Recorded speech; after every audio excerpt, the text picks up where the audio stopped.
गीता जी अध्याय नंबर 15 के श्लोक नंबर 16 में कहा है कि इस संसार में दो पुरुष हैं जो वेल नोन है। इन दोनों इस श्लोक में दो भगवान प्रसिद्ध हैं, एक क्षर पुरुष एक अक्षर पुरुष। अक्षर पुरुष एक तो अक्षर पुरुष एक अक्षर पुरुष, यह शुद्ध हिंदी है। क्षर पुरुष हम सीधा बोल दें क्षर पुरुष। क्षर माने जिसका नाश हो, क्षर माने राख। क्षार का बिगड़ा हुआ, क्षर का अर्थ क्षार बन गया। क्षार माने राख, यानी जो नाशवान हो, अक्षर ब्रह्म। अक्षर पुरुष, क्षर पुरुष फिर अक्षर पुरुष, ये दो भगवान हैं। पर पुरुष माने प्रभु। और इनमें, इनके लोकों में जितने इनके अंतर्गत प्राणी हैं, शरीरधारी हैं, और ये सभी नाशवान हैं। जीवात्मा अमर है। जीवात्मा की मरती नहीं, कुत्ते की गधे की वो तो अलग है, लेकिन शरीर तो स्थूल शरीर है इनके, ये सब नाशवान है। ये भगवान भी नाशवान है। अक्षर पुरुष का अर्थ वैसे अविनाशी परमात्मा होता है। पुण्यात्माओं, आप मानव हो और अब ऐसा शिक्षित मानव है, इतना माइंडेड है कि कैसे कैसे इंस्ट्रूमेंट बना लिए, ये कंप्यूटर बना लिए, आसमान में इंटरनेट सेट कर लिए, पता नहीं क्यों क्यों खड़द उतार दिए। यानी इतना बुद्धिमान है। तो आज इस ज्ञान को पुनर्समझना होगा अपने, परमात्मा वाली विज्ञान को। विज्ञान का अर्थ होता तत्व ज्ञान, विज्ञान यानी विशेष ज्ञान। विज्ञान, ज्ञान माने ज्ञान, सिंपल ज्ञान, और विज्ञान जो विशेष ज्ञान। तो जो विज्ञान को हम विज्ञान बोलते हैं वो विज्ञान अलग है, वो भी विज्ञान है। विशेष ज्ञान हो गया क्योंकि पहले हमें पता नहीं था रेडियो के ऊपर बने, जहाज कैसे बने, कंप्यूटर कैसे बने। ये तो भौतिक विज्ञान हुआ। आध्यात्मिक विज्ञान, आध्यात्मिक तत्व ज्ञान, उसको भी हम बहुत आसानी से सीख सकते हैं, जान सकते हैं, यदि हमारा एक बार बुद्धि इधर डाइवर्ट हो जाए। तो इसलिए हम फेल रहे क्योंकि हमें जो मार्गदर्शक मिले वो अल्पज्ञ थे और हम उनको सर्वज्ञ मानते थे। हम उनको परम विद्वान मानते थे और वो थे कति अज्ञानी। वो दिखत के विद्वान नजर आवे थे। हमने वो विद्वान नजर आवे थे, लेकिन उनका मोतिया बिंद था भक्ति का, ज्ञान का।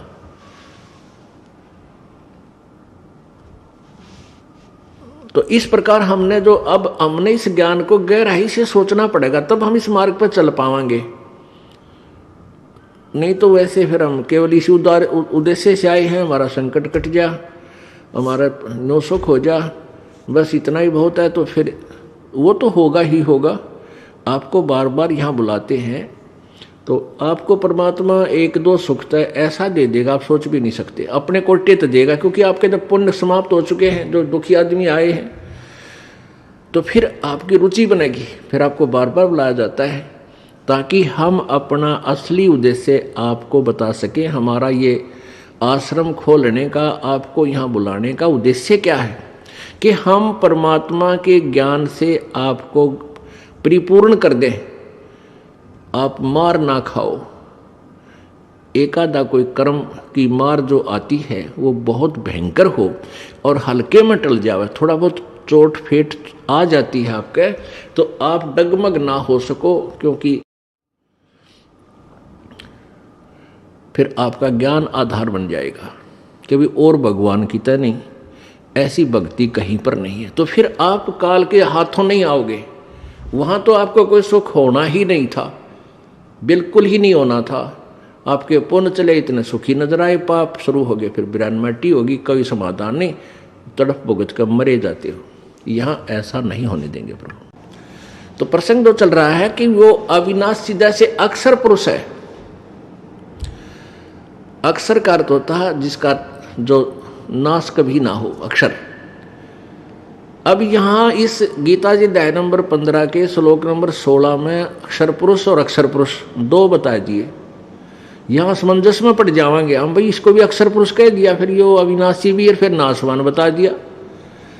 अब ये समझना है, जैसे एक तो प्याला होता चाय पीने का, ये कप सफ़ेद सा होता है, उसका तो हमें पता ही है तो एक पे गिर गया परस पे, पक्के पे टुकड़े टुकड़े हो जाएगा। ये तो बिल्कुल नासवान है, सीधा नासवान, अंडरस्टूड है। और एक कप होता स्टील का। अब स्टील का उस मिट्टी वाले कप के कंपैरिजन में, तुलना में, वो चिरस्थायी है। वो चिरस्थायी है लेकिन अविनाशी नहीं है।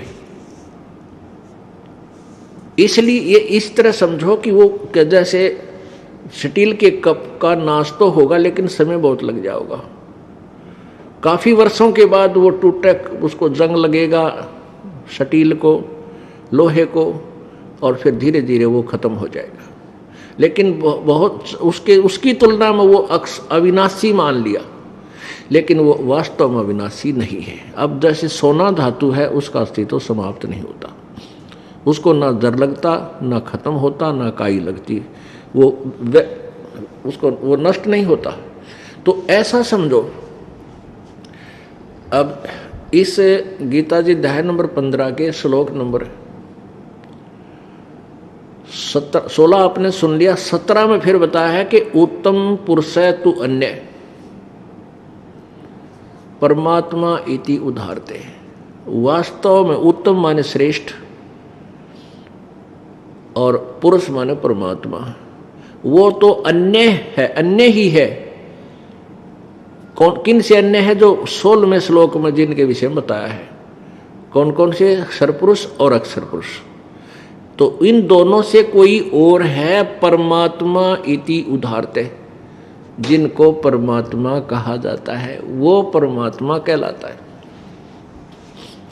अब फिर यहां समस्या आ जाएगी, भाई ये परमात्मा को, ब्रह्म को भी भगवान कहें, परमात्मा कहते हैं, और अक्षर पुरुष तो फिर आप पे भगवान हो गया। और फिर इसमें बता दिया कि यो जो इनसे अलग जो तीसरा है, वो वास्तव में परमात्मा है। अब परमात्मा की परिभाषा ही बताएंगे आपको। हमें अभी तक परमात्मा की परिभाषा का भी ज्ञान नहीं है। तो गीता जी अध्याय नंबर 15 के श्लोक 17 में कहा कि उत्तम पुरुष तु अन्य परमात्मा इति उदाहरत है। और यह लोकतर्यम आविश्य विभर्ति अवैश्वर, वही तीनों लोकों में प्रवेश करके वो तीसरे नंबर का श्रेष्ठ परमात्मा, पुरुषोत्तम, उत्तम पुरुष कहो चाहे पुरुषोत्तम कहो, पुरुष उत्तम श्रेष्ठ प्रभु, वही तीनों लोकों में प्रवेश करके और सबका धारण पोषण करता है। और वो अवय ईश्वर है, वो है अविनाशी परमात्मा, वो है अविनाशी ईश्वर प्रभु, प्रभुओं का भी प्रभु, देवनपति देव। ईश्वर का अर्थ ये भी होता है देवनपति देव। लेकिन हाँ, ये ईश्वर फिर बीच में एक और अड़ गया, अक्षर पुरुष, ये परब्रह्म। इसलिए इनको डिफाइन करने के लिए परमेश्वर कहना पड़ा। अब तीन परमात्मा हो गए। एक क्षर पुरुष, ये ब्रह्म है, इसको अक्षर ब्रह्म भी बोलते हैं। अब दोनों पैरेलल सुनना, बुद्धिमान बच्चे हो, शिक्षित बालक हो, कोई बालक ऐसे नहीं है, आज से 100 साल पहले की जनता नहीं है, बहुत बुद्धिमान हो। आजकल के छोटे छोटे बालक इतनी मोटी मोटी जो है ना इंग्लिश की पुस्तकों को लागे पढ़ने, अच्छे सब्जेक्ट, बहुत अच्छा इंटेलिजेंट मानव हो गया। तो उस इंटेलिजेंसी का ईब लाभ मिलेगा नहीं, पेट के लिए तो चाहे कितना इंटेलिजेंट बन ले, चाहे कुछ भी कर ले, यही समाप्त हो जाएगी। वो इंटेलिजेंसी आगे काम ना दे, केवल रोजगार और पेट ही तक सीमित है। और अब ये इंटेलिजेंसी हमारे काम आएगी मोक्ष के लिए, और ऐसी परम वस्तु इससे हमें मिलेगी जिसकी खोज करते करते ऋषि लोग अपने शरीरों को गला गए, तप करके समाप्त कर गए। उनकी साधना ठीक नहीं थी, उनको ये मार्ग ना मिला। तो कहने का भाव यह है कि अब जैसे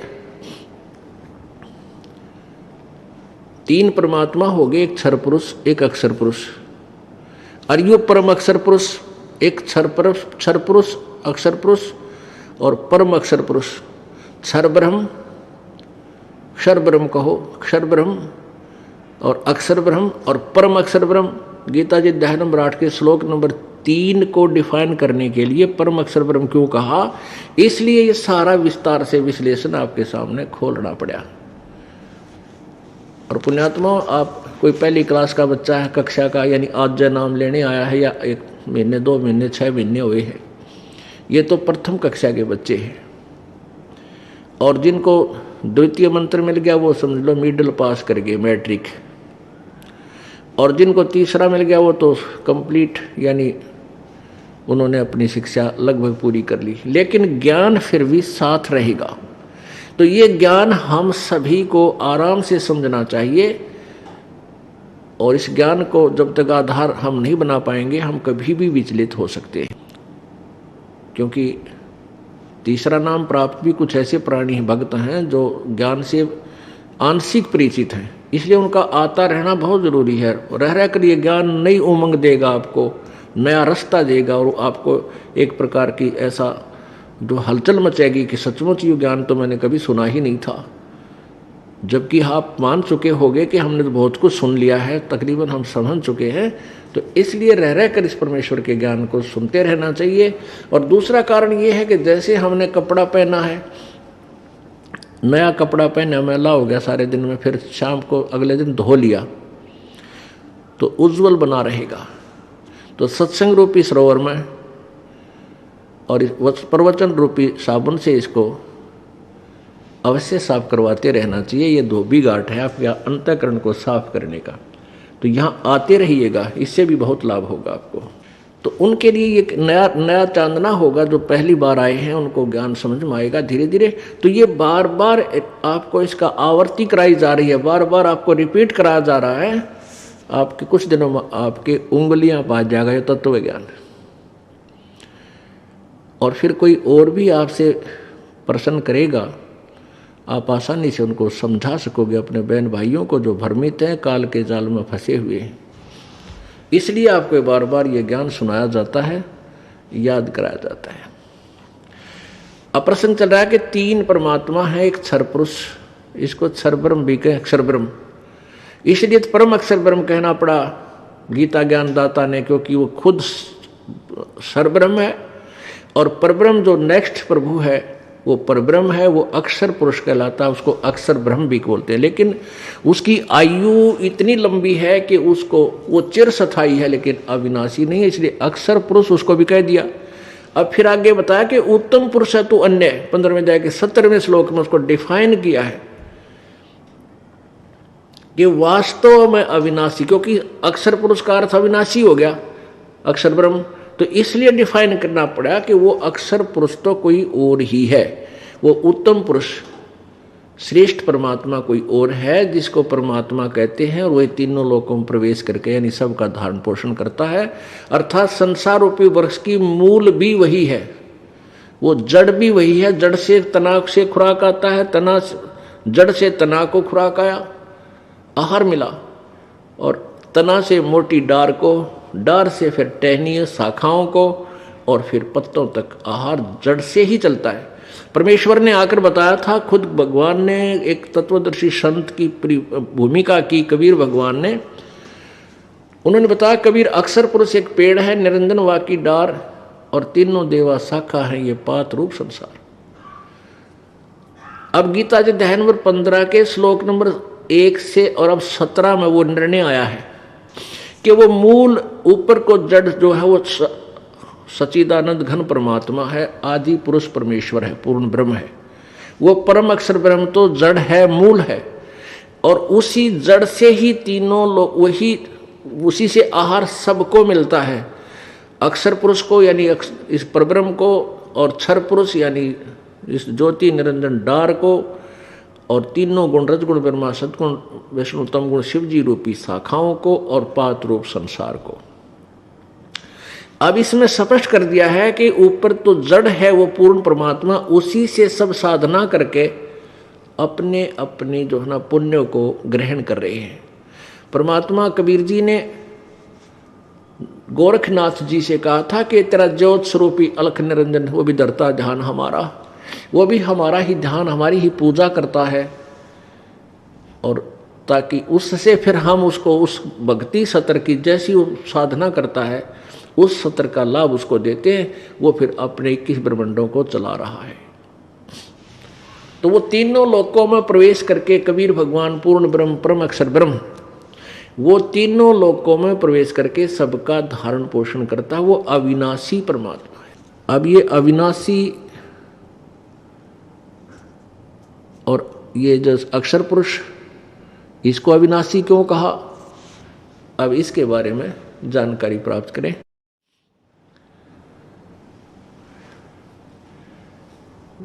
ब्रह्मा विष्णु और महेश ये तीनों देवता नाशवान हैं। ये तो बहुत ही अल्प आयु के हैं। किसकी तुलना में? अन्य भगवानों की तुलना में। अन्य कौन? ब्रह्म और परब्रह्म की आयु की तुलना में। अब देखो पुण्यात्मा, हमारे ज्ञान में कितनी त्रुटि थी, कितना इनकम्प्लीट स्पिरिचुअल नॉलेज हमें प्राप्त था, कितना अधूरा आध्यात्मिक ज्ञान हमें प्राप्त था कि हम ब्रह्मा विष्णु महेश को अजरो अमर समझते थे, मानते थे। और हमारे जो हिंदू धर्म के गुरुदेव थे वो हमें इनके विषय में यही बताते थे कि ये अजरो अमर है, सर्वशक्तिमान है, सर्वेश्वर है, महेश्वर है, मृत्युंजय है, कालज्ञ है। अभी नहीं कि जीवनी में हमने पढ़ा, ये स्वयं स्वीकार कर रहे हैं कि हम तो अविनाशी नहीं हैं, हमारा तो जन्म और मृत्यु होता है।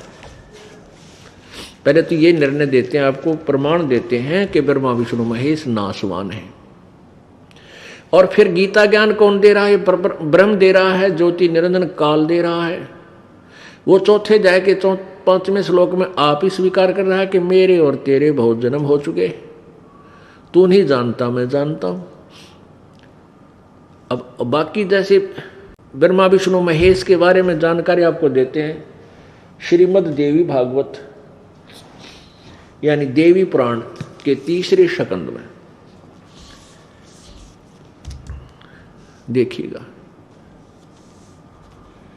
श्रीमद् देवी भागवत सचित्र मोटा टाइप, केवल हिंदी, गीता प्रेस गोरखपुर से प्रकाशित है।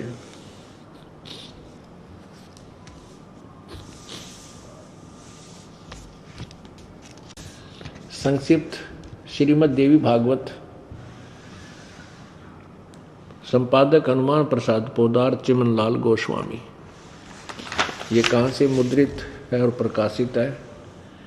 प्रकाशक एवं मुद्रक गीता प्रेस गोरखपुर, गोविंद भवन कार्यालय कोलकाता का संस्थान है। ये इनके फ़ोन नंबर है। इसके 123 पृष्ठ पे ये देखिएगा, 123 पृष्ठ पे 3रा स्कंद,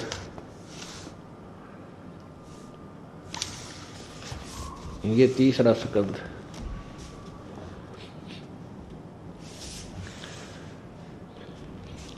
अब भगवान विष्णु जी दुर्गा की स्तुति कर रहे हैं अपनी माँ की।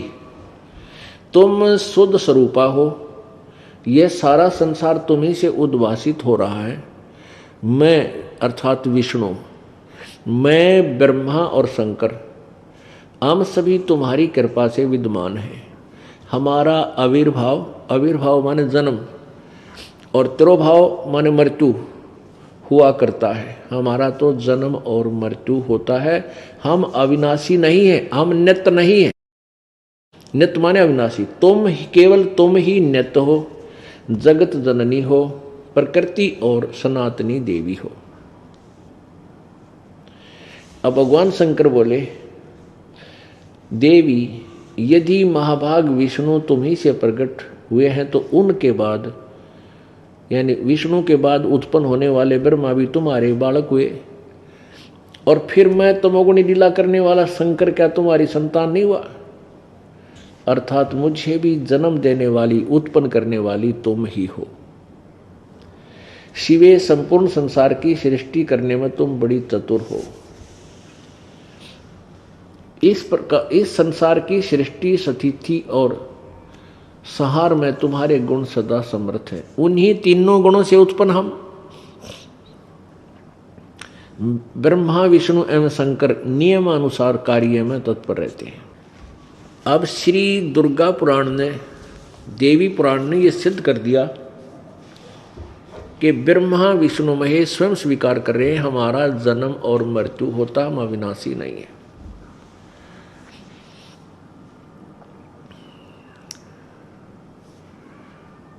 और दूसरा ये सिद्ध कर दिया कि दुर्गा इनकी माता है और ये तीनों ब्रह्मा विष्णु महेश इसके पुत्र हैं। और चौथा कंसेप्ट ये क्लियर हो गया कि रजगुण ब्रह्मा है, सतगुण विष्णु, तमगुण शिव जी, कि इन तीनों गुणों से उत्पन्न हम, ये तीनों गुणों से उत्पन्न है और तीनों गुणों युक्त है, एक एक गुण प्रत्येक में विद्यमान है। तो इसलिए रजगुण ब्रह्मा है, सतगुण विष्णु, तमगुण शिव जी है। तो इसे सिद्ध हो गया ब्रह्मा विष्णु महेश नाशवान है। इनकी आयु का क्या कैसे गणना होती है? जैसे ब्रह्मा जी की आयु बताते हैं 100 वर्ष है। इनके वर्ष कैसे बनते हैं? जैसे 1008 चतुर्युग का ब्रह्मा जी का एक दिन होता है और इतनी ही रात्रि। इसको लंपसप में 1000 चतुर्युग की रात्रि और इतना ही दिन लेते हैं। तो 2000 चतुर्युग की दिन और रात होगी और 30 दिन रात का एक महीना होता है, 12 महीने का एक वर्ष और 100 वर्ष की आयु ब्रह्मा जी की। ब्रह्मा जी के 50 वर्ष पूरे हो चुके हैं। इस तरह के 51वां वर्ष चल रहा है, उत्तरार्ध चल रहा है इनका। पूर्व आर्ध खत्म हो चुका है, यानी पहले का आधा खत्म हो गया है, पीछे का आधा अब स्टार्ट हुआ है। अब जब 7 ब्रह्मा की मृत्यु हो जाएगी, 1 विष्णु की मृत्यु होगी और 7 विष्णु जी की मृत्यु हो जाएगी, तब 1 शिव जी की मृत्यु होगी। रजगुण सतगुण तमगुण जैसे ये ब्रह्म के पुत्र हैं। तो जब 70,000 त्रिलोकीय शिव मर लेंगे, इस तरह जो 70,000 बार यो शिव मर जाएगा, यो शंख महेश मर लेगा, उसके बाद ब्रह्मलोक में जो यो काल रहता है, ये वहाँ 3 रूप धारण करके रहता है। इसी प्रकार एक रूप में ये विष्णु रूप धारण कर लेता है और फिर ब्रह्मा रूप धारण करता है, फिर विष्णु रूप धारण करता है, फिर ये शिव रूप धारण भी वही किए हुए। तो इस प्रकार जो शिव रूप में ये वहाँ ब्रह्मलोक में है, इसकी मृत्यु होती है 70,000 बार। ये त्रिलोकीय शिव मर लेंगे। तो यू एक युग हो गया। अब मोटा सा ध्यान रखना, ऐसे जो 70,000 बार जब त्रिलोकीय शिव मर लेगा, यो एक युग हो गया। किसका? परब्रह्म का, अक्षर पुरुष का। अब ध्यान से सुनना, ये काल तो बीच में अड़ंगा डावेगा क्यों, इसकी पोल खुल रहा है। आप अपना ध्यान से सुनो, ये बहुत ही इंपॉर्टेंट चैप्टर चल रहा है। अब ये एक युग हो गया। 70,000 बार जब शिव मर लेगा, एक काल मरेगा और इसको परमात्मा ने ऐसी आशीर्वाद दे रखा है, फिर यू एज इट इज युवा शरीर धारण करेगा दूसरे ब्रह्मांड में। एक ब्रह्मांड का नाश हो जाएगा, 21 ब्रह्मांड है इसके पास, और ये सभी प्राणी भी नष्ट हो जाएंगे, स्थूल शरीर नाश हो जाएंगे, इनका सूक्ष्म शरीर सहित ये दूसरे लोक में ले जाएगा। और इसी प्रकार दुर्गा की भी मृत्यु इसी स्थिति से होगी, काल के साथ मरेगी ऐसे ही, और इसका भी फिर युवा शरीर होगा। वहाँ दूसरे ब्रह्मांड में ये फिर इसी प्रकार अपनी प्रजनन क्रिया से इन 3 पुत्र रजगुण ब्रह्मा, सद्गुण विष्णु, तमगुण शिव जी, अन्य श्रेष्ठ आत्माओं, अच्छी आत्माओं को ये वहाँ जन्म देंगे। और जो वर्तमान में ब्रह्मा विष्णु महेश चल रहे हैं, ये 84 लाख योनियों में साधारण जीव की तरह इनका जन्म प्रारंभ हो जाएगा। तो ये एक युग हो गया। अब ध्यान रखना, युग और चतुर्युग में ब्रह्मा जी की आयु और अन्य जो ये 3 भगवान, 2 और भगवान और हैं, विष्णु और शंकर, इनकी आयु का तो परिमाण है चतुर्युग से, और अब केवल युग से होगा पर ब्रह्म का जो है। तो ये एक युग हो गया उस अक्षर पुरुष का, जो गीता जी अध्याय नंबर 15 के श्लोक नंबर 16 में क्षर पुरुष और अक्षर पुरुष। तो ये क्षर पुरुष, ये अक्षर पुरुष जो है, क्षर पुरुष यानी ब्रह्म, इसकी मृत्यु होगी ऐसे जैसे 70,000 त्रिलोकीय शिव मरने के बाद एक शिव मरा, इस काल रूपी शिव कहो, काल रूपी ब्रह्म कहो, सदाशिव कहो, ये वही काल है, इसकी मृत्यु होगी। तो ये इसकी एक बार जो मृत्यु हुई ऐसे तो एक युग हो गया उसका अक्षर पुरुष का, और ऐसे ये 1000 युग का अक्षर पुरुष का दिन और इतनी ही रात्रि, नोट चतुर्युग, इसमें चतुर्युग नहीं है। गीता जी अध्याय नंबर 8 के श्लोक नंबर 17 में इन अनुवादकर्ताओं ने अड़ंगा कर रखा है, इन्होंने चतुर्युग लिख दिया, जबकि मूल संस्कृत में युग है, चतुर्युग नहीं है उसमें। और इन्होंने बस ब्रह्मा जी की आयु का विश्लेषण वहां पर दे दिया, जबकि वहां पर अक्षर पुरुष यानी परब्रह्म के विषय में उसकी आयु का वर्णन दिया गया है। तो ऐसे 1000 वर्ष का ब्रह्म, परब्रह्म का 1000 वर्ष, ऐसे बने हुए 1000 वर्ष यानी 1000 युग, नोट चतुर्युग, ऐसे बने हुए 1000 युग का ब्रह्म, उस परब्रह्म का दिन, इतनी ही रात्रि अक्षर पुरुष की, और 30 दिन रात का 1 महीना, और 12 महीने का 1 वर्ष, और 100 वर्ष की इस अक्षर पुरुष की आयु अर्थात इसकी मृत्यु होगी। अब इसलिए इसको अक्षर पुरुष कह दिया, चिरस्थायी है ये। अब विचार करो, मनुष्य 100 वर्ष में तकरीबन मृत्यु को प्राप्त हो जाती है, और 43,20,000 वर्ष क्या एक चतुर्युग बनता है, सतयुग, त्रेता, द्वापर और कलयुग, 43,20,000 वर्ष का। और फिर ऐसे ऐसे चतुर्युग 1008, 1000 मान लो तो भी गणे बहुत हो जाते हैं, इसलिए लमसम ले लिया 1000 चतुर्युग, और इतनी रात्रि, और फिर 30 दिन रात का 1 महीना, 12 महीना का 1 वर्ष, 100 वर्ष की ब्रह्मा की आयु, उस तो 7 गुणी विष्णु की, उस तो 7 विष्णु से 7 गुना शंकर जी की, और 70,000 जब बार शंकर मर ले, जब एक वह काल मरे, जो गीता ज्ञानदाता 4थे अध्याय के 5वें और 9वें श्लोक में कहता है कि मेरे जन्म तेरे बहुत हो लिए, तू नहीं जानता मैं जानता हूँ, मेरे जन्म और कर्म दिव्य हैं, अलौकिक हैं, तुम्हारे तरह जन्म नहीं होता मेरा ऐसे जन्म होता है। मृत्यु तो होती है, इसको दुख भी होता है मृत्यु का, परेशानी भी होती है मृत्यु के समय, लेकिन शरीर इसका छूटता है, फिर दोबारा युवा जन्म इसको मिल जाता है। अब ये अक्षर पुरुष भी नाशवान क्यों बताया, इसलिए तो तीसरे की व्याख्या करनी पड़ी कि उत्तम पुरुष है तो अन्य परमात्मा इति उदाहरते, यह लोग तरम आविश्य विवर्ती अवय ईश्वर है, वो अविनाशी भगवान है, तीसरे नंबर का वो परम अक्षर ब्रह्म है। एती उम्र बुलंद मरेगा अंतरे, क्योंकि कोई सतगुरु में ले न लगे न कान न भेटे वो संतरे। ओह, एती उम्र बुलंद मरेगा अंतरे, सतगुरु लगे न कान न भेटे वो संतरे। ओह, वो संत तुझे नहीं मिले, वो सतगुरु तेरे कान नहीं लगे। अब देखो इसमें 2 व्याख्या की है कि सतगुरु लगे न कान न भेंटे संतरे, वो संतरे। जैसे ही आप जी तत्व ज्ञान से परिचित होगे, आप ऐसे संत तो होगे कि दूसरे को बता सकते हो भाई ज्ञान ये है, लेकिन आप सतगुरु नहीं हो। सतगुरु तो वो होगा जो नाम देगा। तो कहते हैं सतगुरु लगे न कान न भेंटे संतरे, क्योंकि आप जी के संपर्क में पुण्यात्मा आवेगी अब, क्योंकि आप भक्त बन गए, संत बन गए, और आप ज्ञान समझाओगे, यही जो दास आपको फीड कर रहा है। फिर आपसे संपर्क में आके फिर सतगुरु के पास आएंगे, नाम लेंगे, कल्याण होगा। तो कहते हैं इतनी लंबी उम्र भी जो अन्य पूजाएं तुम करते हो, कहते हैं इंद्र कुबेर ईश की पदवी,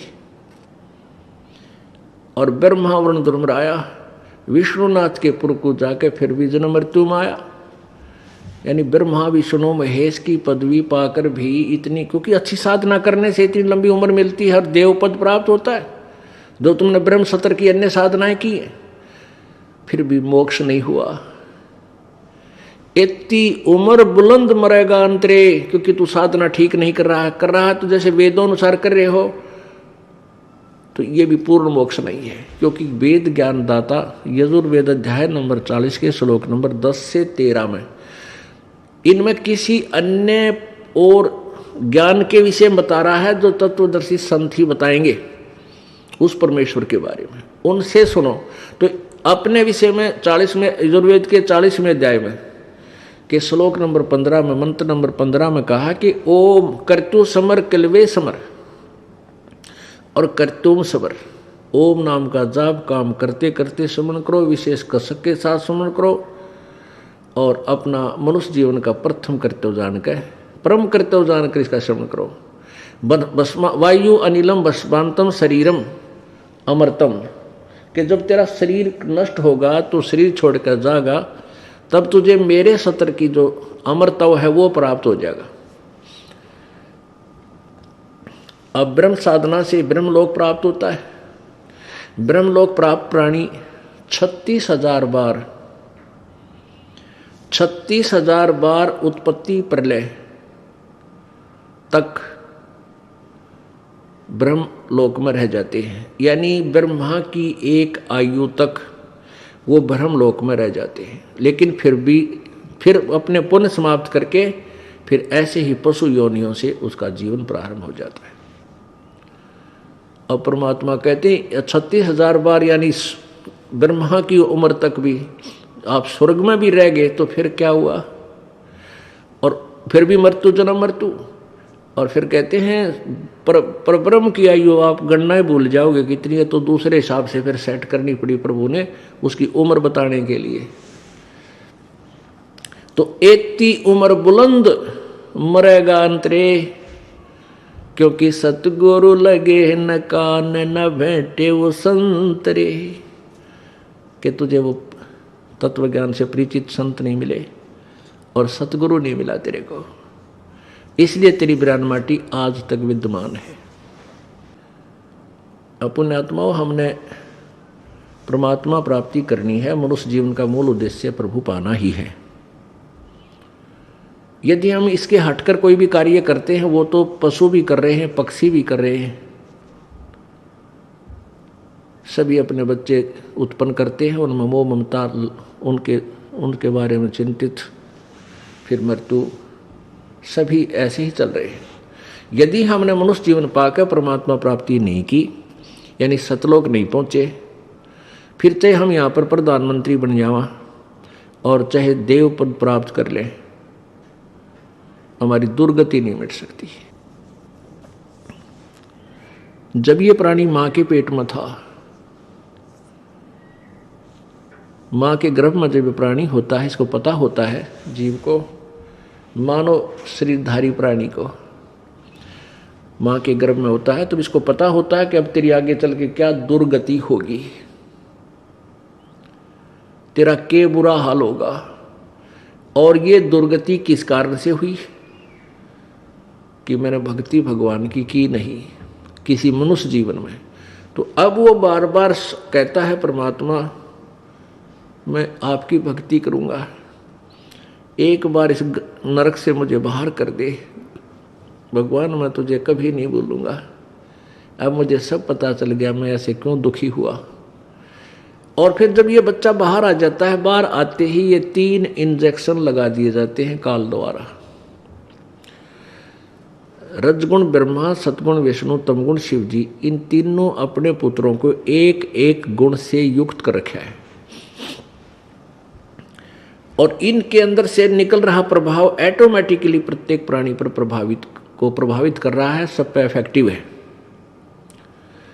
अब जैसे ब्रह्मा विष्णु महेश कहीं भी रहें, उनसे निकल रहा गुण प्रत्येक प्राणी को जो है ना प्रभावित कर रहा है। अब जैसे ब्रह्मा विष्णु महेश अपने लोकों में रहते हैं, इनके अलग अलग राजधानियां हैं, ब्रह्मालोक अलग है, विष्णु जी का लोक अलग है, शिव जी का लोक अलग है। स्थान, लोक माने स्थान, देश। अब जैसे एक मकान में रसोई होती है, किचन, भोजनालय, और उसमें मिर्चों का छोंक लगता है, मिर्च डाल दी छोंक में, तो वो वहां से उसका जो प्रभाव है छोंक का, उस मिर्चों का प्रभाव ने जाकर उस मकान के अन्य कक्षों में बैठे हुए व्यक्तियों को भी प्रभावित किया, उनको छींकें आने लगी। जबकि मूल वस्तु रसोई में है, उससे निकला हुआ गुण कहाँ पहुंच गया, वहां जाकर प्रभावित किया। ऐसे ही ब्रह्मा विष्णु महेश अपने मूल स्थान, अपने राजधानियों में रहते हैं, और उनसे निकल रहे ये गुण आप जी को, तीनों लोकों के प्राणियों को, जैसे पाताल लोक, पृथ्वी लोक और स्वर्ग लोक के प्राणियों को प्रभावित कर रहा है, कर रहे हैं। तो जो ही ये बालक माँ के पेट से बाहर आता है, इसको इन तीनों गुणों के ऑटोमेटिक इंजेक्शन लग जाते हैं, ये अचेत हो जाता है, इसको कुछ याद नहीं रहता। फिर इसको नए सिरे से यहाँ का ज्ञान कराया जाता है, ये तेरा बाप पिता है, ये तेरी माँ है, ये तेरा भाई, ये बहन, ये चाचा ताऊ चाची मामा फूफी, ये सब उसको नए सिरे से फिर क ख ग ग ABC, ये नए सिरे से इसमें फीड की जाती है। और फिर ये कहता है, जब ये शरीर छोड़कर जाता है तो परमात्मा के दरबार में जब इससे अकाउंट लिया जाता है, तो ये क्या कहता है, भगवान मेरे को पता नहीं लगा, मुझे ज्ञान नहीं हुआ कि मुझे क्या करना चाहिए था, भक्ति करनी चाहिए थी या नहीं थी। तो परमात्मा उलाहने में नहीं रहते, परमात्मा ये भी कसर नहीं छोड़ते। प्रत्येक गांव में, प्रत्येक नगर में, पूरी पृथ्वी पर कोई भी प्राणी ऐसा नहीं जो इस बात से अपरिचित हो भगवान की भक्ति करनी चाहिए, परमात्मा ने याद करो। यानी किसी ना किसी के मुख से उसने अवश्य कहा भगवान की भक्ति करनी चाहिए, परमात्मा ने याद करवाई। कोई गलती करता है, पाप कर रहा है, भाई भगवान से डर, मालिक ने याद करे। यानी इस तरह की प्रेरणा प्रत्येक प्राणी तक मालिक ने पहुंचा रखी होती है। फिर दूसरा ये होता है, जैसे आप जी गए हुए हो, आप प्रत्येक भाई को, बहन को, मित्र को, सहेली को, कोई रिलेटिव है, संबंधी, उनसे अवश्य ये चर्चा करते हो कि भगवान की भक्ति करो, और भक्ति का मार्ग ये है, वो भक्ति का साधना ठीक नहीं है। तो भले ही वो नहीं मान रहे हैं तो उनका दुर्भाग्य है। जब वो सच्चे दरबार में जाकर खड़े होंगे, उनका कोई पुण्य उनके साथ होगा नहीं, क्योंकि भक्ति शास्त्र विरुद्ध है। गीता जी अध्याय नंबर 16 के श्लोक नंबर 23 में कहा कि अर्जुन, शास्त्र विधि को त्याग कर जो मनमाना आचरण करते हैं, मनमाने आचरण का अर्थ है जो अपनी मर्जी से लोक वेद के आधार पर, सुनी सुनाई कथाओं के आधार पर, ज्ञान के आधार से पूजाएं करते हैं, वो मनमाना आचरण कहलाता है, जो वेदों और गीता में वर्णित नहीं है। जो शास्त्र विधि को त्याग कर मनमाना आचरण करते हैं, उनकी ना तो कोई सिद्धि होती है, ना उनकी गति होती है, ना कोई सुख होता है, यूजलेस। तो जो साधना आप कर रहे थे, वो तो उनके पास साथ भक्ति धन हुआ नहीं, और पापों की गठड़ी बंध गई पूरी। पाप बहुत इकट्ठे कर लिए, क्योंकि पाप तो दिन में बिना गिनती के होते हैं, और पुण्य करने के लिए विशेष व्यवस्था करनी पड़ती है, गुरु बनाना पड़े। फिर जैसे गुरु जी बताओ वैसे साधना, पूर्ण गुरु, नकली गुरुओं से पूजा नहीं, ना उनकी कोई द्वारा बताएगी साधना से लाभ होने वाला। तो ऐसे पूरा गुरु मिले, फिर आप सच्ची लगन से, सच्चे तरीके से लगे, तब पुण्य बने। तो पुण्य तक कोई उनका बना नहीं, पाप की गठड़ी बंद गई। फिर वहां जा खड़ा हुआ धर्मराज के दरबार में। अब वहां ये एक बहाना बनाता है कि भगवान मुझे किसी ने बताया कोई नहीं, भक्ति कर ले। तब इसका फिल्म चलाता है परमात्मा, ये सब आप जो भी बातें जिसके साथ कर रहे हो, वैसे कोई गुप्त का गलती कर रहा है, तो वो भी फिल्म बनकर भगवान के दरबार में पहुंच जाती है, और एक आपके अंतःकरण में, आपके कंप्यूटर में ऑटोमेटिकली फीड हो जाती है। तो जब ये वहाँ खड़ा होकर ये झूठ बोलता है, बहाना बनाता है, तो परमात्मा इसके कंप्यूटर से जो वहाँ भगवान के दरबार में इसके नंबर का है ऑन कर देता है कि ले देख, ये भक्त तुझे क्या कह रहा है, ये बहन तुझे क्या कह रही है कि भक्ति कर ले, तू क्या कह रहा है, फिर देखेंगे किसने देखा है। ईब के भक्ति करने का टाइम से बुढ़ा होकर भक्ति करूंगा, और भक्ति तने करी नहीं, बकवाद करता रहा। फिर ये कैसे कह रहा है कि मेरे को किसी ने बताया नहीं, फिर ये यूं कर ले है नीची गर्दन। भगवान गलती बन गई बन गदा। अब गलती की सजा दूं मैं, मेरे पास और कोई विकल्प नहीं। जैसी तू करेगा वैसा फल दे दूंगा। तेरा पुण्य होता तो स्वर्ग भेज दूं, हो देवता बना दूं, पुण्य नहीं है तो बन गदा। फिर ये कहता माफ करो भगवान, माफ करो परमात्मा। फिर धर्मराज कहता है जब तुझे मनुष्य शरीर कभी प्राप्त हो तब तू भक्ति करना भाई, अब कुछ नहीं बना, जाइए। तो जब ये माँ के गर्भ में वहां से जब ये मानव शरीर प्राप्त करके चलता है, वहां के जो देव पुरुष हैं वो भी कहते हैं इस आत्मा को कि भाई तेरा दाव लग गया, और ये मनुष्य शरीर बार बार नहीं मिलता, पूरे संत की तलाश करिए। देवता भी पछता रहे हैं कि हमने तो गलती कर दी, हमें भी संत पूरा नहीं मिला, हमारी भी जन्म मृत्यु होगी, और कभी मनुष्य शरीर मिलेगा तो पूरे संत ने ढूंढाएंगे भाई। इन अधूरे संतों के आधार पर हमने भक्ति कर ली, हम पार नहीं हो पाए, हम फिर जन्म मृत्यु में। तो आने वाले मानव शरीर प्राप्त करने वाले को प्रत्येक ने एक सलाह देते हैं कि तेरा दाव लग गया भाई, भक्ति करिए, बकवाद मत करना। तो वहाँ तो ये बिल्कुल पक्का होका हुआ है, माँ के गर्भ तक इसको याद रहता है। बाहर आते ही फिर ये 3 गुणों के प्रभाव से ये भूल जाता है। अपने आत्माओं, परमात्मा फिर दयालु हैं। पता है कि काल ने जुल्म कर रखा है, ये इन प्राणियों को मिसगाइडेड रखता है, इनको भ्रमित रखता है, झूठे संत भेज करके अपनी महिमा अपने तक महिमा करवा लेता है, या फिर झूठे ज्ञान के आधार पर सत्पुरुष की महिमा, जैसे दूसरे नकली पंथ हैं सतलोक और सत्पुरुष के बारे में कहते हैं सतलोक चलो, वहाँ कहते हैं सत्पुरुष तो है ही नहीं, वो तो प्रकाश ही प्रकाश है, चेतन ही चेतन है। वहाँ तो सत्पुरुष में जाकर ऐसे लीन हो जाएगी आत्मा जैसे समुद्र में बूंद हो जाती है। अब किसी का थोड़ी बहुत लगन बने कि भगवान प्राप्त करूं तो उल्टा हट जा भाई, वहाँ तो भगवान में मिल जाना है, जाके फिर करेंगे कि वहाँ हम चाहें परमात्मा प्राप्ति, उसके दर्शन करें, उसके सेवा करें। जैसे परमात्मा ने कबीर जी की वाणी में है, परमेश्वर कबीर जी की वाणी में, करने नो दीदार महल में प्यारा है।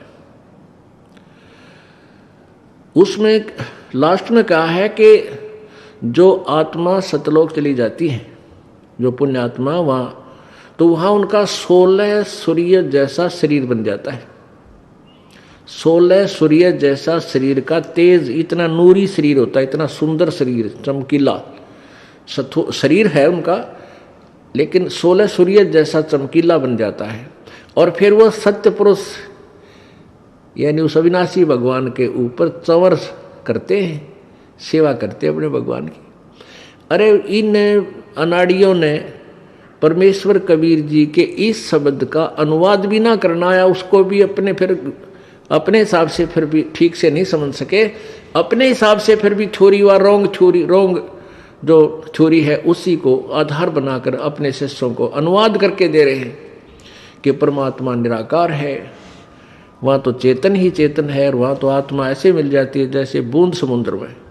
अरे बूंद समुद्र में मिल जाओ तो डूब कर मरने वाली बात होगी, कौन मरे डूब कर समुद्र में। हम चाहें प्रभु को, भगवान के दर्शन कराया करेंगे, वहाँ रहेंगे ठाठ से, और वहाँ समाप्ति हो जाए ना, वो तो फिर अस्तित्व तो यहाँ मिट्टी में, ये चतुर शरीर यहाँ भी मिल जाएगा आपकी तरफ से, तो समाप्त हुए।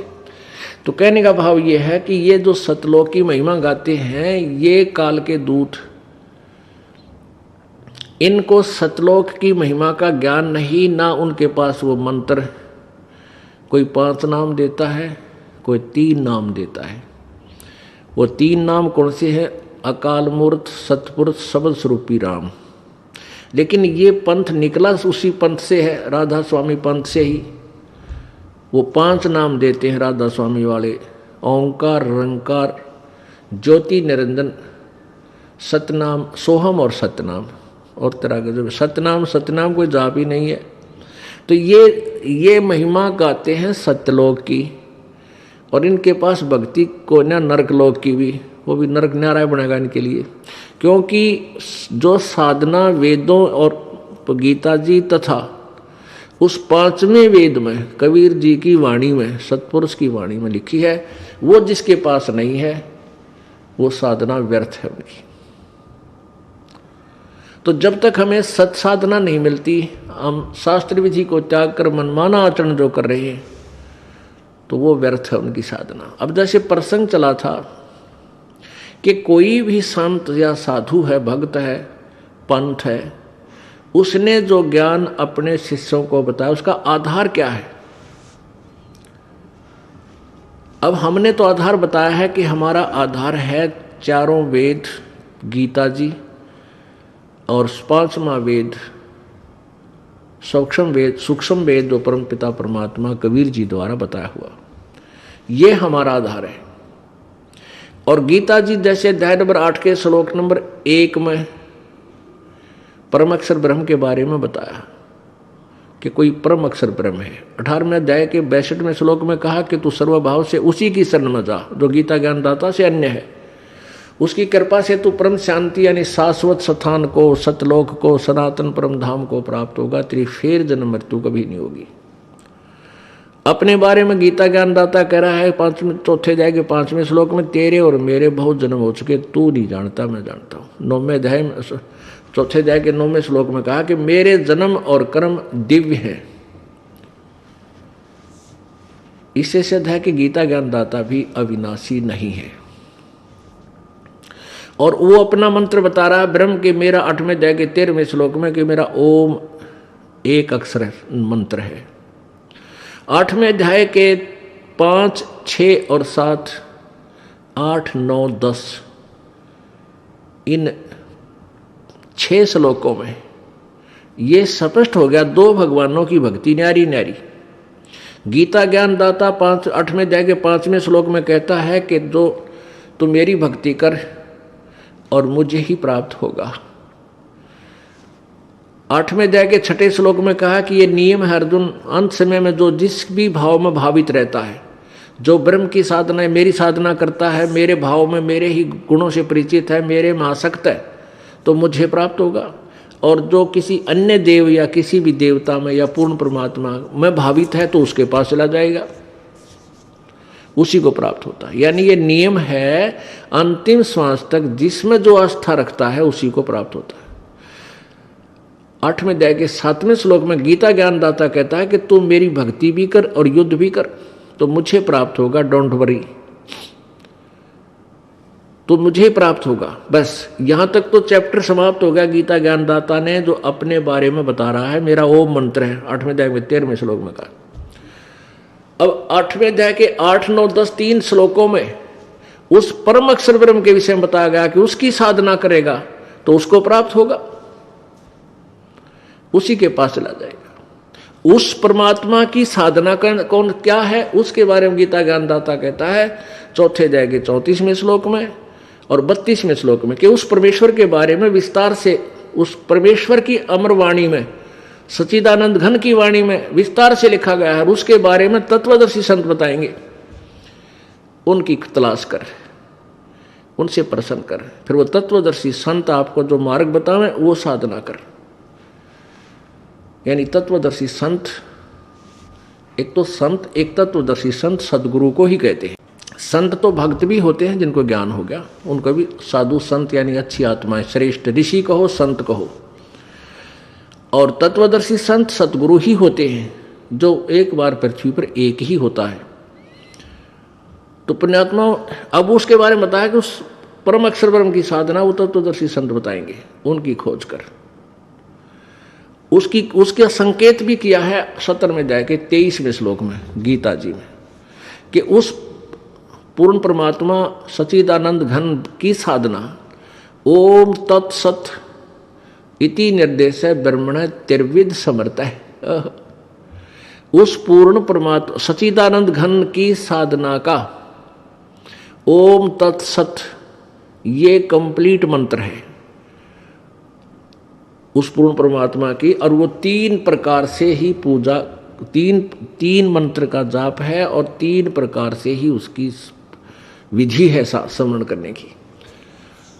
तो वो गीता ज्ञानदाता ने को नहीं पता, क्योंकि तत् और सत ये गुप्त मंत्र है। तत् ये परब्रह्म का अक्षर पुरुष का जाप है, और मंत्र है वो ये दास बताएगा। और ये तत् मंत्र यानी वो सांकेतिक मंत्र और ओम मंत्र, ये 2 अक्षर का मिलकर, दोनों अक्षर मिलकर के ये एक सतनाम बन जाता है। इनकी 2 विधि से सिमरण का तरीका है।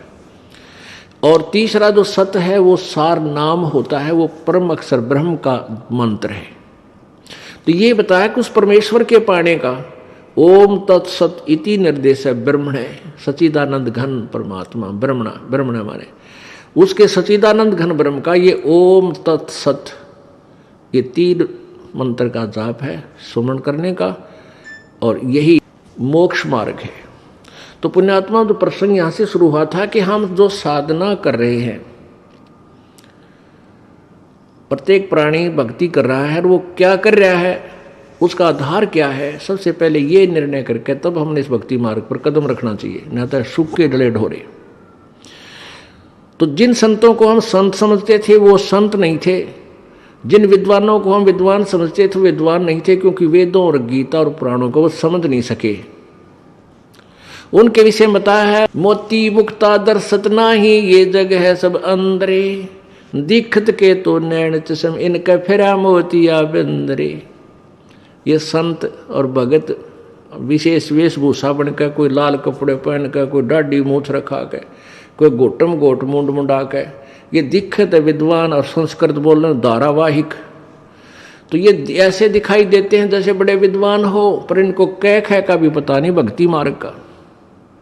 तो उसके विषय बताया है कि मोती मुक्ता दर्शत नाई, मुक्ति रूपी मोती यानी भक्ति का यथार्थ मोक्ष, पूर्ण मोक्ष मार्ग का यथार्थ भक्ति मार्ग सदग्रंथों में वर्णित है। इनका समझ में नहीं आया, इनको दिखता नहीं, तो ये आंख नहीं है, ये विद्वान नहीं है, इनका मोतियाबिंद हो चुका है।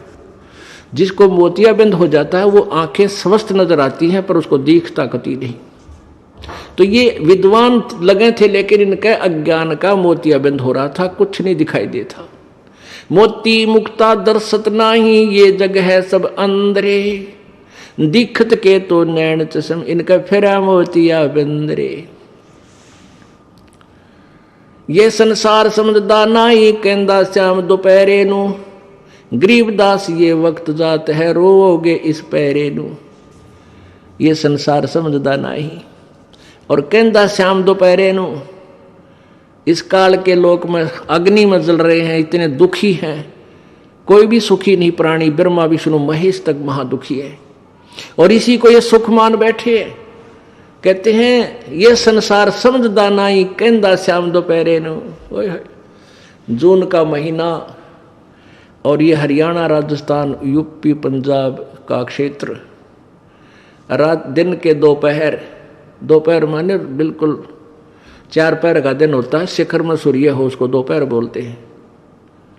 और वहां कोई पड़ा है शराब पीकर नशे भांग के में, उसको कोई कहे कि चल भाई तुझे उठाऊं, इधर वृक्ष के नीचे लेट जा, तू जल रहा है, तुझे बहुत गर्मी लग रही है। और वो शराब के नशे में नाड़ी क्या कहते हैं, मौज हो रही है, जेड़ा मत, बड़ा ठंडा आ रही है। अब वो नशे में बोल रहा है, वास्तव में उसका पसीने आ रहे, झाग आ रहे मुंह में, और पड़ा बुरी तरह माए मुँह तेरा बेटी का बाप अरण्यों का है नौजरी है। तो सबकी बिरान माटी, इस काल लोक में 21 ब्रह्मांड में आग लगी है, और कृत्रिमबाजी सब बैठ गई है। भगवान कह रहे अब कोर्ट में आदमी जा है, घी बंदी होती है उसकी, हाय क्या होगा, गवाह कर दे, ऐसे गवाही आ जा, आज वकील नहीं आया, फलाना नहीं आया है। तो और वहाँ भी कोई मित्र मिलता है। अब कोर्ट में कोई मित्र मिलता है या कोई रिश्तेदार रिलेटिव आ जाता है, हमारी एक आदत बन रही है, एंड शेक करेंगे, और क्या हाल है, अब मौज माच रही है, ठीक है सब मौज है। अरे कोर्ट में मौज का के मेरे दोनों दुखी जा रहे, और फिर कोई मौज हो रही है। यानी मौज कहने तक सीमित है हम, हमने मौज का बेरा कोई ना, वो कौन सी है। तो यहाँ परमात्मा कहते हैं ये संसार समझदा नहीं, कहंदा शाम दोपहरे नू गलत साधना करके तुम यहीं फंसे रह जाओगे इस काल के जाल में। और गरीबदास ये वक्त जात है, रोवोगे इस पैरे नू, इस मनुष्य शरीर के समय को रोया करोगे, फिर बाद में कुछ नहीं बनेगा। इसलिए सत साधना करो और परम संत की खोज करो। बोलो। आइए अब हम उन श्रद्धालुओं के अनुभव जानते हैं जो जगत गुरु तत्वदर्शी संत रामपाल जी महाराज जी से दीक्षा प्राप्त कर चुके हैं तथा उनके द्वारा बताए गए भक्ति मार्ग पर चल रहे हैं। नमस्कार सर। सत्साबू जी। सर क्या नाम है आपका? सर रामू मिश्रा नाम है मेरा। सर कहाँ से आए हैं आप? सर मैं गांव पंचदेवरी, तहसील महसी, जिला बहराइच, स्टेट यूपी का रहने वाला हूँ। प्रेजेंट में यहाँ LNZ डेराबशी में मैं कंपनी में काम कर रहा हूँ। सर संत रामपाल जी महाराज की शरण में कैसे आए आप? सर मेरी कंपनी में एक प्राइवेट सिक्योरिटी भी लगी हुई है, चित्रा सिक्योरिटी, तो उसमें एक गार्ड था, तो वो संत रामपाल जी महाराज की बुक लेके आया हुआ था। तो उस बुक को मैंने पढ़ा, उससे लेके तो गुरु जी का जो ज्ञान है वो अद्वितीय है। परमात्मा का ज्ञान समझने के बाद में संत रामपाल जी महाराज की शरण में आए। सर संत रामपाल जी महाराज की शरण में आने से पहले आप क्या भक्ति करते थे? हाँ जी, हिंदू धर्म में प्रचलित सभी साधनाएं करते थे, बृहस्पतिवार व्रत रखना और नवरात्रे रखना, यही सब साधनाएं हम किया करते थे पहले। सर जैसा कि आपने बताया कि पहले आप देवी देवताओं की पूजा करते थे, व्रत आदि भी करते थे जैसे कि हिंदू समाज में प्रचलित है, और फिर आपने संत रामपाल जी महाराज से नाम दीक्षा लेने के बाद वो सभी पूजाएँ छोड़ दी। तो सर क्या संत रामपाल जी महाराज देवी देवताओं की भक्ति छुड़वाते हैं? नहीं, संत रामपाल जी महाराज किसी देवी देवता की निंदा नहीं की है। संत रामपाल जी महाराज तो सभी देवी देवताओं की सच्ची भक्ति बताई है, सतमंत्र बताए, उनके जो रियल साधना है वो संत रामपाल जी महाराज ने बताई है। हम जो पीछे साधनाएं कर रहे थे, उन साधनाओं को करते करते हमें कोई लाभ नहीं था, हम बिल्कुल कंडम हुए पड़े थे। सर आपको संत रामपाल जी महाराज से नाम दीक्षा लेने के बाद क्या क्या लाभ मिले? सर हमारे को संत रामपाल जी महाराज से नाम लेने के बाद बहुत सारे अनेकों लाभ मिले। हमारे को हर प्रकार से शारीरिक लाभ मिले, जैसे कि हमारा 2005 में एक्सीडेंट हो गया था बाइक से, तो हमारे शरीर में सारे जॉइंट हिले हुए थे, हमारे सारे जॉइंटों में दर्द होता था और सोजिश भी आ जाया करती थी।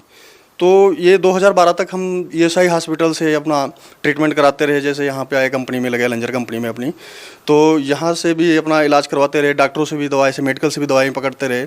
पीछे जो इलाज हुआ तो हुआ, उसके बाद हमारे को कोई राहत नहीं मिल रही थी। कहने का मतलब कि हम साधना जो कर रहे थे वो कर ही रहे थे और उससे हमारे को कोई जो शारीरिक प्रॉब्लम थी वो नहीं ठीक हो रही थी। संत रामपाल जी महाराज से जुड़ने के बाद 2012 में 7 जून 2012 में फिर हमारे को ऑटोमेटिक ये सारे सिस्टम और सारे लाभ अपने आप हो गए। आपको जो दर्द होता था क्या वो ठीक हो गया? ठीक हो गया मेरा, बिना दवाई के? बिना दवाई के। वो ना सोजिश हो रही है अब हमारे शरीर में कहीं भी, और चलने फिरने में कोई प्रॉब्लम नहीं हो रही। नहीं तो हमारे को ये जो जॉब है, हमारी सिक्योरिटी की जॉब है, इसमें अब हम शो भी नहीं कर सकते थे कि हमारे शरीर में ये प्रॉब्लम है, क्योंकि ये शो करे तो हमारे को भी कंपनी भी संदेह की निगाह से देखे कि ये शारीरिक रूप में अक्षम है। लेकिन परमात्मा की दया से आज की डेट में बिल्कुल टनाटन है, रेस जितनी मर्जी लगवा लो मेरे से। सर और क्या क्या लाभ मिले आपको? सर संत रामपाल जी महाराज की शरण में आने के बाद हमारे को 20वें दिन से ही लाभ स्टार्ट हो गया था, यानी कि 20 दिन भक्ति की, इसके बाद में हमारे को लाभ स्टार्ट हो गया। मेरी सिस्टर की मैरिज थी, तो वहाँ पे हम फैमिली के साथ गए हुए थे, तो वापस आ रहे थे 27 जून को वापस आ रहे थे। तो रास्ते में हम ट्रेन से वापस आ रहे थे, तो मिसेज को लेबर पेन स्टार्ट हुआ, प्रेगनेंट मिसेज। तो हम कहे चलो इसको वापस छोड़ देते हैं घर पे, बाद में ले जाएंगे इसको। तो रास्ते में हम वापस उसको छोड़ने के लिए कहा, हॉस्पिटल में चेक करा के छोड़ देंगे घर पे। तो रास्ते में ही ट्रेन में ही हमारे को प्रॉब्लम स्टार्ट हो गई और लेबर पेन स्टार्ट हो गया। तो वहाँ पे कोई डॉक्टर नहीं और कोई सिस्टम नहीं और ट्रेन चल रही है। तो परमात्मा को, संत रामपाल जी महाराज को याद किया और प्रार्थना की, परमात्मा आप ही डॉक्टर हो और आप ही हमारा ये मुसीबत से हमें निकाल सकते हो। तो परमात्मा ने हमारे को दिमाग दिया कि इसको बाथरूम में ले जा। तो हम उसको ले गए वहाँ पे, लेटरिन के अंदर ले गए। वहाँ पे ले गए तो परमात्मा ने ऐसे डिलीवरी करवा दी कि जैसे डॉक्टरों ने कराई हो, और उसको कोई दर्द नहीं। जो पहले बहुत तड़प रही थी, दर्द के मारे पूरा चिल्ला रही थी वो, और फिर ऑटोमेटिक ही उसका दर्द शांत हो गया। लगा ऐसे इसको इंजेक्शन लगाया हो किसी ने, दर्द के टीके लगाए हो। फिर उसको हम वहाँ से फिर ट्रेन रुकी, अपने स्टेशन पे पहुँचे और लेके गए। जब हॉस्पिटल के सामने पहुँचे तो वहाँ पे दर्द स्टार्ट हुआ उसको, फिर ले जाके वहाँ पे हमने इलाज करवाया और ये लाभ हुआ। सबसे बड़ा लाभ ये हुआ परमात्मा का कि हमारे को वहाँ पे ट्रेन में, चलती ट्रेन में हमारा बचाव किया, नहीं तो वहाँ पे उसकी डेथ हो जानी थी। जो डॉक्टरों के अभाव में ऐसा हो जाता है। जो बच्चा हुआ हमारा वो पूरी तरह से स्वस्थ और उसको किसी चीज़ की प्रॉब्लम नहीं। सर एक और मैं अपना लाभ बताना चाहूँगा। सर कंपनी में एज ए सिक्योरिटी में ड्यूटी कर रहा हूँ, तो कंपनी में हमारे कबाड़ी लोग स्क्रैप लोड किए हुए थे। तो स्क्रैप लोड करके बेट करवाने के लिए हमारे को कंपनी ने भेजा कि आप कंडा करवा के लाओ, इसका बेट करवा के लाओ कि कितना माल लोड हुआ है। तो वहाँ पे हम बेट करवाने गए तो कबाड़ियों की नीयत में थोड़ा डिफरेंट आया। उन्होंने हमारे को ख़रीदना चाहा, रिश्वत देनी चाहिए, जो कि माल 8 टन था। और यहाँ पे कंपनी में उनसे बातचीत हुई थी जीएम के साथ कि कितना माल लोड हुआ, तो उसने आंकड़ा अपना बताया कि 3 टन हुआ है। तो वो सोच रहे थे जीएम को हम मैनेज कर ले जाएंगे 3 टन पे, तो वो 5 टन माल वो अपना खा जाना चाह रहे थे हमारे से घूस दे के और हमारे से स्लिप चेंज करके। तो वहाँ पे वो हमारे को 20,000 रुपये दे रहे हैं, पहले 10 दे रहे हैं, फिर 20 दे रहे हैं, फिर यहाँ तक कि वो 50 तक रेडी हो जाते। लेकिन हमने उसको समझाया कि संत रामपाल जी महाराज ने हमें रिश्वत लेने से मना किया हुआ है, ये हमारे लिए रिश्वत लेना पाप है, तो ये आप भी ऐसा ना करो, हमारे लिए भी जहर है। तो ये चीज़ आगे हमने उसने कहा कि फिर आगे सर हमारी लड़ाई करवाओगे जाके, आप कंपनी में बताओगे। हम कंपनी में नहीं बताते, आपका लड़ाई नहीं करवाते, फिर भी ये तेरे लिए भी जहर है, मेरे लिए भी जहर है, आगे जाओ अपना पेमेंट करो और अपना गाड़ी ले जाओ अपनी पेमेंट करके। तो वहाँ पे फिर जाके वो हमारे को कंपनी में भी 5,000 रुपये पकड़ा रहा है, कह रहा है कि ये ले, आपने कुछ किया थोड़ो, ये हमारी तरफ से आपको गिफ्ट है। कहने को बोलो कि ये अब हमारी तरफ से लोहड़ी है, उस दिन लोहड़ी वाला दिन था, 5,000 रुपये लोहड़ी गिफ्ट के तौर पे पकड़ा रहा है मेरे को।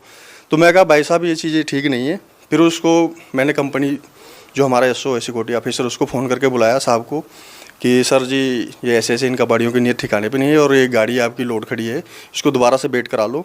और ये ऐसे रास्ते में हमारे को ये घूस दे रहे थे।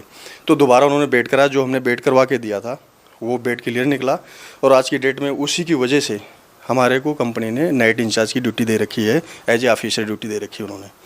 ये लाभ सबसे बड़ा हुआ कि गार्ड की जगह हटा के हमारी नाइट इंचार्ज की ड्यूटी लगा दी उन्होंने, सबसे बड़ा ये भी लाभ है हमारा। सर आपने बहुत ही अच्छी बात बताई कि संत रामपाल जी महाराज से नाम दीक्षा लेकर उनसे प्रेरित होकर लाखों लोग आज रिश्वत नहीं लेते और रिश्वत देने व लेने के लिए भी मना करते हैं। तो सर हम आपसे ये जानना चाहेंगे कि संत रामपाल जी महाराज जी इतनी अच्छी शिक्षा और ज्ञान दे रहे हैं, तो फिर आज वो जेल में क्यों हैं? संत रामपाल जी महाराज जो बुराइयों से हटा रहे हैं, बुराइयों से हटाने की वजह से अब जो कोई सच्चे मार्ग पे चलता है या सच्चाई की राह बताता है तो सच्चाई के साथ लड़ाई है। तो ये वही कारण है कि सत्य बता रहे हैं संत रामपाल जी महाराज, और सत्य हमेशा कड़वा होता है और कड़वा जो है वो निकलना बहुत मुश्किल होता है। तो इसलिए आज की डेट में संत रामपाल जी महाराज जेल में हैं, सत्य से परिचित करवा रहे हैं और सत्य का सामना करवा रहे हैं। इसलिए संत रामपाल जी महाराज के साथ ऐसी घटनाएं घट रही हैं और उनके साथ अटैक हो रहे हैं। सर संत रामपाल जी महाराज जी 2014 से जेल में हैं, तो सर क्या आपको ऐसा कभी नहीं लगता कि आपको किसी और संत से नाम दीक्षा लेनी चाहिए? ना, कभी भी हमारे मन में ऐसा नहीं है, क्योंकि संत रामपाल जी महाराज द्वारा बताई हुई शिक्षाएं और ज्ञान किसी भी संत के पास नहीं है। आज तक हमने सभी संतों का ज्ञान देखा संत रामपाल जी महाराज की दया से, और चैनलों पे भी देखा उनका ज्ञान, लेकिन किसी के पास ऐसा अद्वितीय ज्ञान नहीं है जो संत रामपाल जी महाराज के ज्ञान से कंपेयर किया जा सके। और सर जो लोग आज संत रामपाल जी महाराज से नाम दीक्षा लेना चाहते हैं वो उनसे नाम दीक्षा कैसे प्राप्त कर सकते हैं? क्योंकि संत रामपाल जी महाराज तो जेल में है, सतलोक आश्रम बरवाला भी बंद है, तो सर आखिर श्रद्धालु जन नाम दीक्षा कैसे लें? सर संत रामपाल जी महाराज से जुड़ने के लिए जो चैनलों पे सत्संग आते हैं वहाँ पे नीचे नंबर और एड्रेस फ्लैश हो रहे होते हैं, तो वहाँ से उन नंबरों को नोट करके कॉल करके आप नज़दीकी नामदान सेंटर का पता करके आप वहाँ से जुड़ सकते हैं। संत रामपाल जी महाराज के नामदान सेंटरों से नाम दीक्षा लेके आप उनसे जुड़ सकते हैं। सर आप भगत समाज को क्या संदेश देना चाहते हैं? सर भगत समाज को यही संदेश देना चाहते हैं कि संत रामपाल जी महाराज जैसा संत इस धरती पे नहीं है आज की डेट में, और इनका जैसा ज्ञान कहीं से भी आप मैच करा लो, सदग्रंथों में किसी भी जगह से मैच करा लो, प्रूफ सही थे, विद प्रूफ। संत रामपाल जी महाराज की बुकों को भी आज की डेट में कोई चैलेंज नहीं कर सकता, क्योंकि उनकी बुकों पे भी केस डाला गया था, तो उस पर भी संत रामपाल जी महाराज अभी आज की डेट में 5 केसों में बरी हुई है। यानी आने वाले टाइम में सभी केसों में संत रामपाल जी महाराज बरी होंगे, तो लीला कर रहे हैं परमात्मा संत रामपाल जी महाराज। तो ये संत रामपाल जी महाराज से जुड़ने में ही हमारी भलाई है और हमारा कल्याण है। जी धन्यवाद। साहब जी।